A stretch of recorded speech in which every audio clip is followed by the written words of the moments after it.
ভারতবর্ষে এটাই হচ্ছে আলটিমেটলি লাইনে দাঁড়িয়ে ভোটাধিকার প্রয়োগ করতে হয়, এবং সেটা আমি আমার ভোট কাস্ট করলাম নরেন্দ্র মোদীজির পক্ষে, বিকশিত ভারতের পক্ষে, শক্তিশালী ভারতের পক্ষে।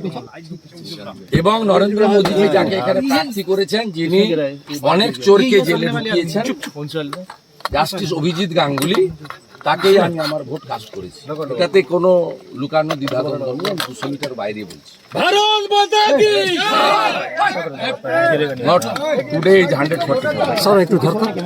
আর আমার বিশ্বাস 400-র বেশি আসন নিয়ে মোদীজি তৃতীয়বার প্রধানমন্ত্রী হবে, এবং জাস্টিস গাঙ্গুলি তমলুক, হলদিয়া, নন্দীগ্রাম সহ সতীশবাবুর যে জায়গা, এখানে একটা গুরুত্বপূর্ণ রোল প্লে করবেন। আমি বেশ কিছু উন্নয়ন এখানে করেছি, ছোটখাটো, অনেক বৃহত্তর উন্নয়ন বাকি আছে। সেগুলো করার ক্ষেত্রে মোদীজির আশীর্বাদ সহযোগিতা নিয়ে জাস্টিস গাঙ্গুলি সেটা করবেন, বিশ্বাস আছে। দাদা, সোনাচূড়ায় রাতভর বোমাবাজি অভিযোগ প্রচুর, সেটা হচ্ছে অভিজিৎ বন্দ্যোপাধ্যায় এবং আপনার ভাই দুজনকে ঘিরে তৃণমূল বিক্ষোভ দেখাচ্ছে দু জায়গায়।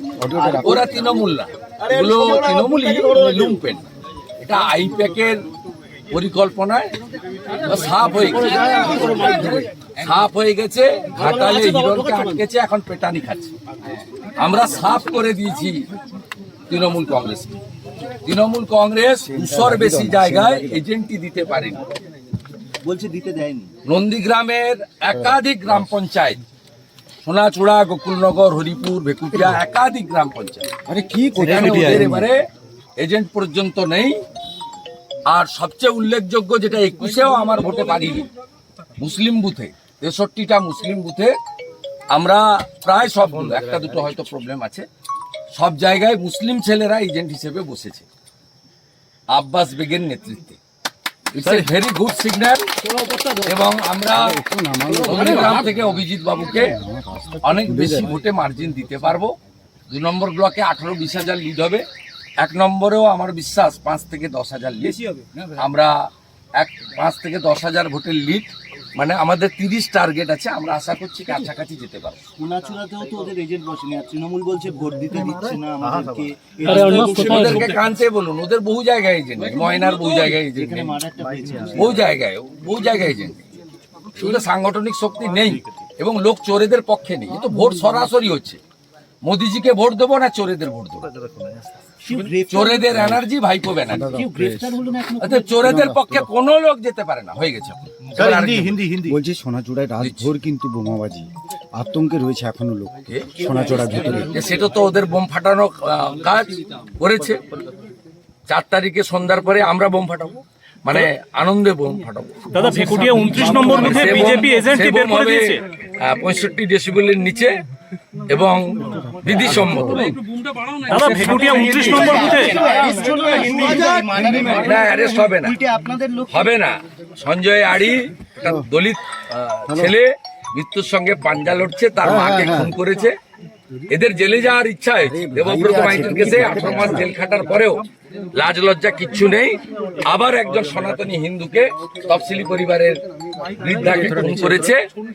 এই কেসটা তো সিবিআই হওয়ার জন্য রথিবালা আড়ির কন্যাকে আমরা কোর্টে নিয়ে যাব ভ্যাকেশন শেষ হলেই, এবং এদের জেলে থাকার ইচ্ছা হয়েছে। শেখ সাউদ্দিন, হাবিবুর রহমানরা জেল খাটার পরেও, বাইতুল মিয়া জেল খাটার পরেও এখন জেলে থাকার ইচ্ছা হয়েছে আলরাজিদের, শামসুলদের। তারা বেশি করে ভোট দিয়ে প্রতিবাদ করবেন, তারা তো এলাকায় ভোটে মেশিনের শেষ, তৃণমূলের দফা রফা করে দিচ্ছে লোকের। আমি পদ্মফুলে টিপলাম, পদ্মফুল তো দেবে গেছে। 3 ঘন্টা হয়েছে, তাতে সব পদ্মে মারছে। ওদের বাইরে কোনো কথা নেই। ওদের ক্যাম্পে যে 2-4টে লোক আছে, চোখ মারছে আমাকে, ঠিকাদারি করি, চোখ মারছে। চুপচাপ